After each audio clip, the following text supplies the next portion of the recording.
সবাইকে শুভ দুপুরে অনেক অনেক শুভেচ্ছা। আর আজকে দেখো আমি এখানে লাইয়ের পাতা বেটেছি রসুন দিয়ে আর কালো জিরে দিয়ে আর কাঁচা লঙ্কা। আর এইখানে আছে হাঁসের ডিমের ঝোল, এটা রান্না করেছি। আর এইখানে আছে ভাত। আমার একটা ছোট্ট সোনামণি খাচ্ছে আর আমার হাজব্যান্ড বসে আছে, এখন ওকে ভাত দিয়ে দেবো। তো এইভাবে লাইয়ের পাতা দিয়ে বেটে ভাত খেতে খুব ভালো লাগে, ভাতটা কিন্তু সবুজ হয়ে যায়। কেমন হয়েছে? আমার বরের কাছে আমার জিনিস সব কিছুই ভালো লাগে, ও ভালো না হলেও বলবে ভালো লাগে, কারণ বইয়ের হাতের জিনিস তো। কেমন হয়েছে সোনা? ভালো? আর এই পাকা বুড়ি বলে কি, আমি ভাত চাবিয়ে খেতে পারি না, মুখে দেয় তারপরে আবার জল দিয়ে গিলে খায়, খুব পাকা বুড়ি।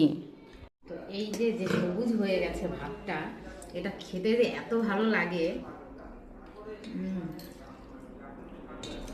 দারুণ দারুণ, তাই না শোনা? একটু খাবা? খুব ভালো লাগে। দেখো ভাতটা কত সুন্দর সবুজ হয়ে গেছে।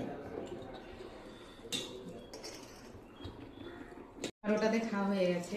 এখন আমি ডিমের ঝোলটা নিয়ে নিলাম, কুসুমটা বেরিয়ে গেছে। এটা একটু লেবু দিয়ে,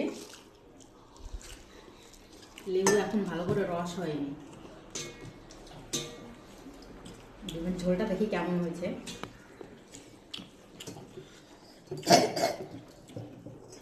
ও, এটা তো দারুণ হয়েছে।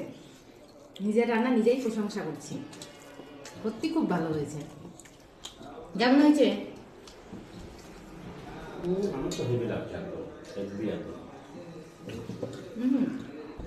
সত্যি দারুণ হয়েছে রান্নাটা, আমি নিজেও ভাবতে পারিনি যে এত সুন্দর হবে। তো রাখছি গাইস, খেয়ে নিই।